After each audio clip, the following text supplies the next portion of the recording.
Basic needs ہیں، ہم کوشش کریں گے بیسک نیڈز کو جو ہے نا عوام تک پہنچائیں۔ السلام علیکم، آئی ویکس میڈیا نیٹ ورک میں خوش آمدید، میں ہوں شبیر میر۔ ناظرین، گلگت بلتستان الیکشن 2020، اس الیکشن میں بہت سارے آزاد امیدوار بھی کنٹیسٹ کر رہے ہیں۔ اس حلقے میں حلقہ نمبر 2 جس کی میں آج بات کروں گا، اس میں کم و بیش کوئی 40 انڈیپینڈنٹ کینڈیڈیٹس غالباً فیلڈ کر رہے ہیں۔ تھوڑا سا فگر میں اضافہ اور کٹوتی ہو سکتی ہے۔ تو یہ اتنی بڑی تعداد میں انڈیپینڈنٹ کینڈیڈیٹس کیوں کھڑے ہو رہے ہیں اور کیوں کنٹیسٹ کر رہے ہیں، اس سلسلے میں بات کریں گے۔ آج ہمارے ساتھ بھی ایک انڈیپینڈنٹ کینڈیڈیٹ موجود ہیں، کوثر حسین، حلقہ GBA گلگت 2 سے۔ کوثر صاحب، بہت شکریہ آپ کی تشریف آوری کا۔ یہ جو فگر میں نے بتایا کہ 40 اوپر نیچے ہو سکتا ہے، تو چلیں اگر 20 بھی ہیں تو آپ ان میں سے ایک ہیں۔ آپ انڈیپینڈنٹ کیوں لڑ رہے ہیں؟ سب سے پہلے شبیر بھائی آپ کا بہت بہت شکریہ کہ آپ نے اپنے شو میں ہمیں انوائٹ کیا اور ہمیں اپنے جو ہے منشور اور سیاسی کیریئر کے حوالے سے جو ہے نا ہمیں بولنے کا موقع دیا۔ سر، آپ کا یہ سوال کہ میں ایز انڈیپینڈنٹ کینڈیڈیٹ کیوں الیکشن کانٹیسٹ کرنے کو میں نے چوائس کیا، اس کی مین وجہ یہ ہے کہ اس وقت جو ہے آپ کی ملکی جو مین سٹریم کی پولیٹیکل جو پارٹیز ہیں، وہ جو ہیں وہ پہلے سے ہی ان کے اپنے کینڈیڈیٹس ہیں، تو یقیناً ہمارے پاس سوائے انڈیپینڈنٹ کینڈیڈیٹ کے الیکشن کانٹیسٹ کرنا ہمارے لیے اور دوسرا راستہ نہیں تھا۔ تو اسی لیے ہم نے عوامی خدمت کے جذبے کو اپنے سامنے رکھتے ہوئے جمہوری انداز میں الیکشن لڑنے کا فیصلہ کیا۔ صحیح۔ چلیں، اگر کوئی پوزیشن آپ سے کہا جاتا کہ کس پارٹی کی طرف سے آپ کنٹیسٹ کرتے، اگر کوئی گنجائش بنتی، تو آپ کی پسندیدہ پارٹی کون سی ہوتی؟ اگر میں کسی پارٹی کے ساتھ جانا ہوتا تو میں پہلے ہی فیصلہ کر چکا ہوتا، لیکن میرا بیسیکلی جو شروع سے میں جس پارٹی کا پولیٹیکل ورکر میں رہا ہوں، وہ میں پاکستان پیپلز پارٹی کا رہا ہوں۔ اب بھی ہمدردیاں ہیں اس پارٹی سے؟ یقیناً دلی ہمدردیاں ہوتی ہیں، لیکن یہ ہے کہ پولیٹیکلی جو ہے وہ ایک آپ کا ویژن ہوتا ہے، جہاں پہ پھر سپیس آپ کو نہیں ملے تو پھر آپ اپنے لیے پولیٹیکل سپیس بناتے ہیں اور آگے بڑھنے کا سوچتے ہیں۔ صحیح۔ آپ اگر کامیاب ہو گئے، اور ہماری دعائیں آپ کے ساتھ ہیں، خواہشات آپ کے ساتھ ہیں، کیا دیں گے آپ عوام کو؟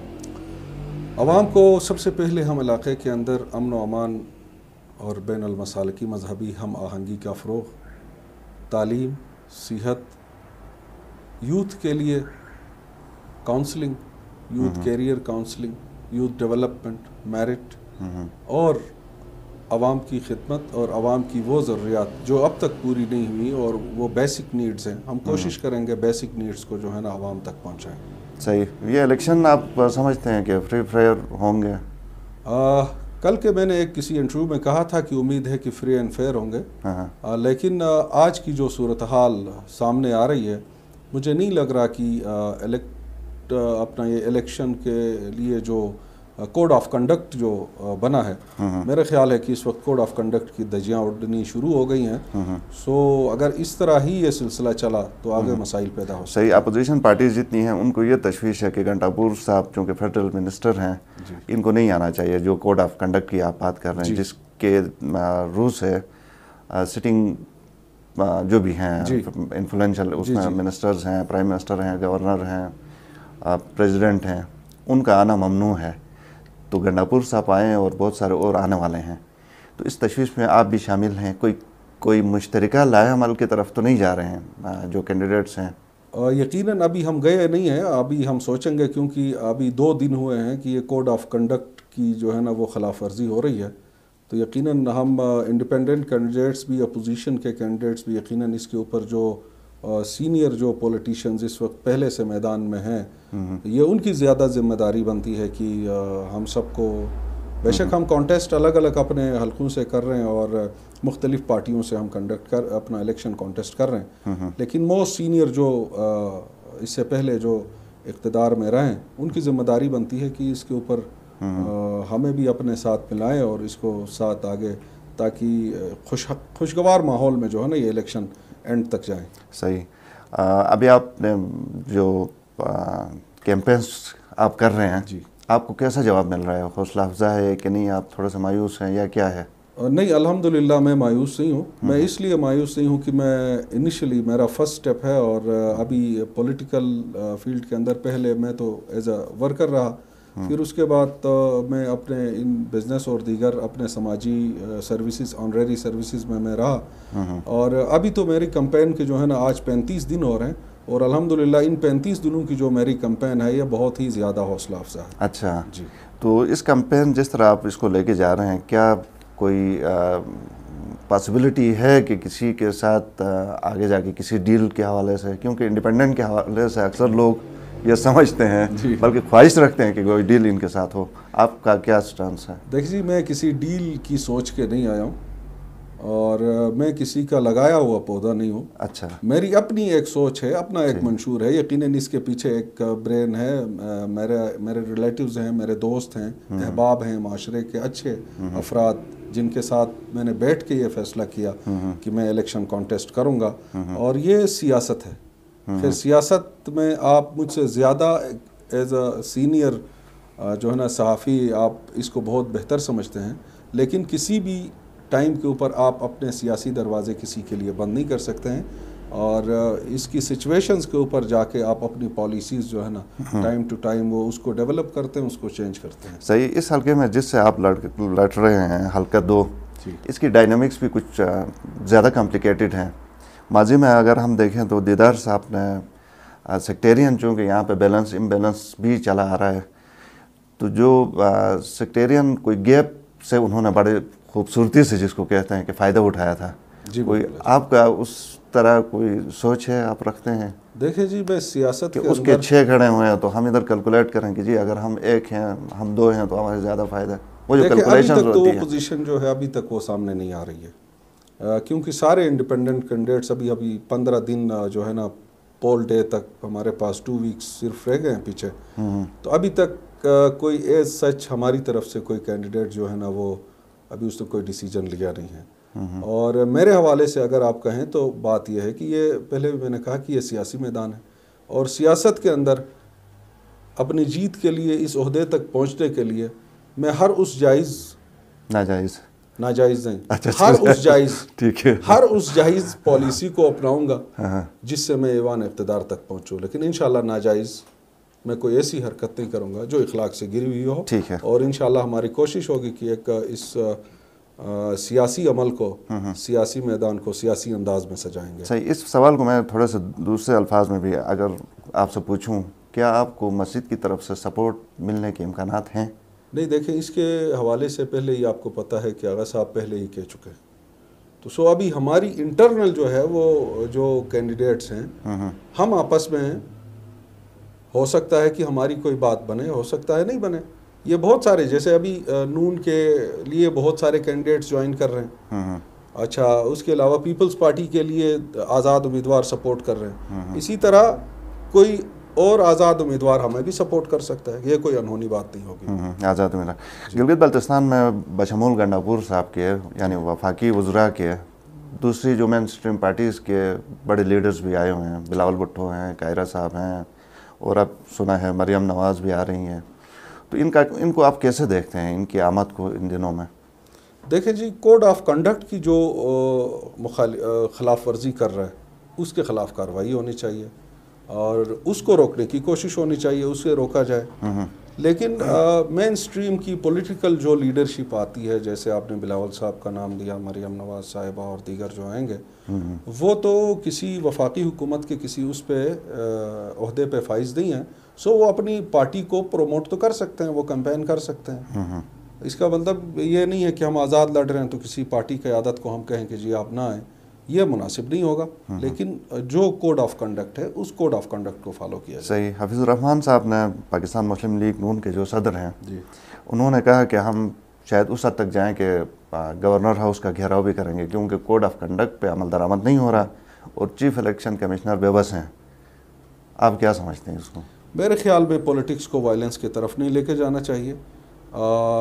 ہم نے جب بھی کوشش کی ہے, جہاں پہ بھی ہم رہے ہیں, اس سے پہلے بھی پولیٹیکل جو ہے نا, مطلب وہ حفیظ الرحمان صاحب کے بارے میں بھی بہت ساری چیزیں ہوئی ہیں اور بہت سارے جلسے جلوس ہونے جا رہے تھے, تو عوام نے جو ہے نا, ہم نے اس کے اوپر علاقے کے اندر امن کے لیے ہم نے وائلنس ہونے نہیں دیا، اس کو ایز اے پولیٹیکل وے اس کو حل کیا، اس کو ٹیبل ٹاک کے ذریعے حل کیا. سو حفیظ الرحمان کو میں ایک جو ہے نا سینئر اور قابل ترین ایک سیاستدان سمجھتا ہوں. انہیں اس چیز کو وائلنس کی طرف لے جانے سے ٹیبل ٹاک کے ذریعے، قانون کے ذریعے جو ہے نا اس چیز کو کنٹرول کرنا چاہیے. صحیح، کیونکہ ان کا یہ کنسرن ہے کہ الیکشن تو ہائیجیک ہو رہے ہیں اور چیف الیکشن کمشنر اور جو نگراں حکومت ہے ان کی بے بسی ہے، یہ کچھ نہیں کر سکیں. خیر، آج گنڈاپور صاحب نے گلگت ان کی آمد ہوئی، ایک جلسے سے بھی خطاب کیا تھا. کچھ سوشل میڈیا کی خبریں اس طرح کی تھی، انہوں نے کہا تھا کہ گلگت کے عوام، آپ ہمیں ووٹ جتنے زیادہ ووٹ دیں گے اتنے زیادہ آپ کو ہم کروڑوں میں پیسے زیادہ دیں گے. کیا دیکھیں جی، گلگت بلتستان کی عوام پیسوں پہ بکنے والی عوام نہیں ہے. شاید وہ عادی ہو چکے ہیں وہاں پہ اپنے ایریے میں لوگوں کو پیسے دے کے خرید کے. ہمیں کوئی پیار سے، محبت سے، خلوص سے تو ہمیں خرید سکتا ہے، لیکن گلگت بلتستان کی عوام کو کوئی پیسے سے نہیں خرید سکتا. رہی بات ان کے پیسوں کے دینے کی، وہ اپنے جیب سے پیسے نہیں دیں گے. وہ اسٹیٹ کی جو ہے نا وہ اسٹیٹ کا بجٹ ہوگا. بجٹ میرا حق ہے، چاہے پیپلز پارٹی کی حکومت آتی ہے، نون کی آتی ہے، پی ٹی آئی کی آتی ہے، انڈیپینڈنٹس بناتے ہیں، مخلوط بنتی ہے، وفاق تو ہمیں بجٹ دے گی ہی دے گی، اور ہم حق چھین کے بھی لیں گے، اپنا حق لے کے رہیں گے. کسی کی منت اور اس کے احسان کی ہمیں ضرورت نہیں ہے. صحیح، وہ ہمارا رائٹ ہے. ٹھیک ہے. آپ کا حلقہ کافی بڑا ہے، کافی بڑے اس میں کینڈیڈیٹس بھی ہیں، قد میں بھی بڑے ہیں، تعداد میں بھی بہت بڑے ہیں. کیا سمجھتے ہیں کہ اس حلقے کے بڑے بڑے مسائل کون سے ہیں؟ گلگت کے اندر بہت زیادہ مسائل ہیں. ابھی اگر آپ وہ کریں تو سب سے پہلے جو گلگت شہر کا جو مسئلہ ہے، سب سے بڑا مسئلہ آپ خود جانتے ہیں، صاف پانی کے جو ہے نا وہ پینے کے پانی کی فراہمی، صاف پانی کی فراہمی جو ہے وہ ہمارا شہر کا بہت بڑا مسئلہ ہے. حالانکہ ہمارے پاس واٹر ریسورسز بہت زیادہ ہیں، کلین ڈرنکنگ واٹر ریسورسز ہیں، باوجود اس کے اوپر کام نہیں ہوا. ہم انشاءاللہ اس کے اوپر کام کریں گے. صحت کے مسائل آپ نے دیکھے ڈیورنگ کووڈ، آپ بھی فرنٹ لائن پہ تھے اور ہم بھی فرنٹ لائن کے اوپر تھے. ہمارے جو صحت کے جو مسائل تھے، جو ہسپتالوں کی حالت زار تھی، اس سے آپ بھی واقف ہیں، ہم بھی واقف ہیں. انشاءاللہ ہم اس کے اوپر بہتر انداز میں کام کریں گے. سیوریج کا نظام ہے، سٹی کے اندر ڈرینیج کا مسئلہ ہے، آپ کا شہر ڈوب رہا ہے. اگر آپ اس کے اوپر کام نہیں کریں گے پراپر ڈرینیج کے اوپر، اس سے پہلے تھوڑا سا کوئی کام یقینی ہوا ہے، لیکن اب مزید اس کے اندر کام کرنے کی ضرورت ہے. مسائل ہیں. اور تعلیم کے حوالے سے آپ کو پتہ ہے کہ گورنمنٹ سیکٹر کے اندر جو ایجوکیشن لیول ہے وہ بھی اتنا مناسب نہیں ہے، اور پرائیویٹ سیکٹر کے اندر اتنے اسکول کھلے ہیں کہ وہاں پہ بھی کوالٹی جو ہے ایشورنس نہیں ہے ایجوکیشن کے اندر. پرائیویٹ سکولز فیس آپ پے کر رہے ہیں، لیکن ایک سکول، ایک کلاس کے اندر بچے اگر آپ وزٹ کریں تو ایک کلاس میں 56 اسٹوڈنٹ پڑھتے ہیں، اور اس 56 اسٹوڈنٹ کی جو تعداد ہے اور ایک پیریڈ کا ٹائم 45 منٹس ہے، تو ایک بچے کو 1 منٹ بھی نہیں ملتا، اس کو جو ہے نا 50 سیکنڈ ملتے ہیں. صحیح. سو یہ ساری چیزیں ہیں، اس کے اوپر ہم نے کام کرنا ہے. اور سب سے اہم چیز جو ہے، یہ جو ماحولیاتی آلودگی اور زمین کا خراب ہونا، یہ سب سے بڑا مسئلہ ہے گلگت کے اندر. اور فارسٹ کی جو ہو رہی ہے وہ ڈی فارسٹیشن، اسے ہمیں روکنا پڑے گا. اور سب سے جو زیادہ میں نے انوائرمنٹ کو صاف رکھنے کے لیے، ابھی آپ دیکھیں کہ یہ کچرا آپ کے گھروں سے، ہمارے گھروں سے اٹھایا جا رہا ہے، اور اس کو جو ہے نا وہ ایک کلیکشن پوائنٹ کے اوپر لے جا کے اسے آگ لگا کے اسے جلایا جاتا ہے، اسے ڈمپ کیا جاتا ہے اوپن ایئر میں، اور اسے جلاتے ہیں. ہماری خواہش اور انشاءاللہ میری کوشش ہوگی اگر ہم اس ایوان تک پہنچیں تو فرسٹ آپشن کے اوپر ہم یہاں پہ ری سائیکلنگ پلانٹ لگائیں گے، جہاں سے جو ہے نا اس پولوشن سے، ماحولیاتی آلودگی سے اپنے شہر کو بچائیں. جتنے مسائل آپ نے گنوائے اور جو حل بھی آپ بتا رہے ہیں یقیناً بہت بہترین ہوگا، لیکن کیا آپ سمجھتے ہیں کہ انڈیپینڈنٹ کینڈیڈیٹ جیت کے بھی یہ سب کچھ کر سکے گا؟ اس کے لیے تو پوری ایک حکومت اور پالیسی سازی کے لیے اتنی اسٹرینتھ چاہیے نا. لیکن کوشش کریں گے آپ انڈیپینڈنٹ؟ ہاں یقیناً میں کوشش کروں گا، کیونکہ میں ایز اے انڈیپینڈنٹ کینڈیڈیٹ تو میں نہیں رہوں گا. اللہ تعالیٰ اگر ہمیں اس ایوان اقتدار تک پہنچاتا ہے تو اوبیسلی میں کسی پارٹی کے ساتھ جاؤں گا، اور ایسی پارٹی کے ساتھ جاؤں گا جو میری عوام کے مفاد میں ہوگی. جو جیتے گی اسی کے ساتھ جائیں گے نا؟ ویسے اپوزیشن والی کے ساتھ جائیں گے کیا کریں گے؟ دیکھیں اپوزیشن ابھی گلگت کا جو سیناریو ہے پولیٹیکلی یہ کچھ ڈفرینٹ ہے. آپ یقینی صورتحال پہ یہ نہیں کہہ سکتے ہیں کہ فلاں پارٹی. سو میں یہی دیکھوں گا کہ عوامی مفاد کے اندر جو میری پارٹی ہوگی میری عوام کے لیے، تو اس کے ساتھ جا کے جو میں نے منشور میں نے آپ سے ڈسکس کیا ہے تو انشاءاللہ تعالی میں ان کے ساتھ مل کے کروں گا. اور میرے الحمدللہ آپ کو پتہ ہے کہ میں جو ہے صرف اپنے بجٹ کے اوپر میں نظریں نہیں رکھوں گا. الحمدللہ میرے 20 سالہ پاسٹ میرے ایکسپیرینس کے اندر میرے اچھے این جی اوز کے ساتھ ریلیشنز ہیں، اور ہم کوشش کریں گے کہ ہماری ایبلٹی ضروری نہیں ہے کہ آپ صرف جو ہے نا وفاق کے بجٹ کے اوپر کریں. یہ ڈیپینڈ کرتا ہے کہ آپ کے اندر کتنی صلاحیت ہے، آپ کسی ملک سے کسی این جی او سے کون سی سپورٹ لے سکتے ہیں. تو انشاءاللہ ہم وہاں سے بھی سپورٹ. ٹھیک ہو گیا. آخری سوال ہے کیونکہ ٹائم تھوڑا سا ہمارے پاس محدود ہے. یہ فرمائیے کہ آپ کے ساتھ جو بھی کیمپین کے لیے آتے ہیں اس میں کون سے ایج گروپ کے لوگ زیادہ ہیں؟ نوجوان زیادہ ہیں کہ نہیں؟ جو سمجھدار قسم کا ہمارا گروپ ہے وہ زیادہ ہے، یا کہ خواتین کی طرف سے آپ کو زیادہ سپورٹ ملتا ہے؟ کس کو آپ فوکس ٹارگٹ کر رہے ہیں اس وقت؟ میں یوتھ کو ٹارگٹ کرتا ہوں، اور میرے کمپین میں یوتھ بھی ہے اور ایلڈرز بھی ہیں، اور میری خواتین کی جو میری بہنیں ہیں ان کی ایک ٹیم ہے جو ڈور ٹو ڈور اس وقت کمپین کر رہی ہیں. اور ہمارا مقصد بھی اسی میں ہے کہ ہم یوتھ کو پروموٹ کریں، ساتھ ساتھ بزنسز کے اندر انٹرپرینور کو پروموٹ کریں، ٹورزم کو پروموٹ کریں، امپلائمنٹ جو ہے وہ میرٹ بیس کے اوپر ہم ان کو دیں، خواتین کے لیے ویمن امپاورمنٹ کے اوپر ہم کام کریں گے. اور ہماری جو یوتھ میں جو لیڈیز ہیں وداؤٹ اینی جینڈر ڈفرینس انشاءاللہ ان کے لیے بھی ہم کام کریں گے. ایک سوال مجھے اور یاد آ گیا، اس سے پہلے میں وائنڈ اپ کروں. ٹورزم سے آپ کا تعلق رہا ہے اور اس وقت بھی آپ اچھا خاصا کردار ادا کر رہے ہیں، تو کوئی ایسی چیزیں ہیں کہ جو آپ اس میں امپلیمنٹ کر سکیں اپنے، جب آپ جیت کے آ جائیں گے تو جو آپ پالیسی بنائیں گے اس میں ٹورزم کے حوالے سے اپنے ایکسپیرینس کی بنیاد پہ؟ جی بالکل، اپنے ایکسپیرینس کی بنیاد کے اوپر جو ہے یہاں پہ گلگت بلتستان کے اندر اب تک بہت سارے ایسی ایریاز ہیں ہمارے پاس جن کو ہم نے ابھی وہ ڈسکور نہیں ہوئے. وہاں پہ ایکو ٹورزم کے حوالے سے ہمیں بہت سا جو ہے نا ایزی اپروچ دینا ہے وہاں پہ، اور ایکو ٹورزم کو ہم پروموٹ کریں گے. ٹریکنگ ہمارے پاس ہے، ڈومیسٹک ٹورزم ہمارے پاس ہے. Gilgit Baltistan 4 season tourism point ہے. یہاں پہ ونٹر ہے، اس کے بعد آپ کا بلوزم ہے، سمر ہے اور آٹم ہے. سو ٹورزم کے لیے گلگت بلتستان ایک بہت بڑا ہمارے پاس اچھا سکوپ ہے ٹورزم کے اندر. سو ہم اچھی پالیسی بنائیں گے اور اس کے اوپر جو ہے نا وہ کام کریں گے، اور ہم اسی سے ہی ہم گلگت بلتستان کی اکانومی کو جو ہے نا وہ بوسٹ کرنے کی کوشش کریں گے. کیونکہ ابھی گلگت بلتستان کے اندر پاپولیشن کے لحاظ سے کم و بیش آئی تھنک کہ 22% آپ کی امپلائمنٹ ہو چکی ہے. تو مزید امپلائمنٹ میں ایڈجسٹمنٹ کرنے سے ہمارے پاس معدنیات اور ٹورزم اور بہت سارے ایسے آپشنز ہیں. ہم اپنی یوتھ کو اس کے اندر فری لانسنگ کے اندر جو ہے نا ہم فری لانسنگ ہمارے پاس بزنس اپرچونٹیز ہیں اس کو بھی ہم استعمال کریں گے. بہت شکریہ کوثر حسین. ناظرین آج ہمارے مہمان تھے، پروگرام آپ نے دیکھا، فیڈ بیک سے ضرور نوازیں. اجازت دیں، اللہ حافظ.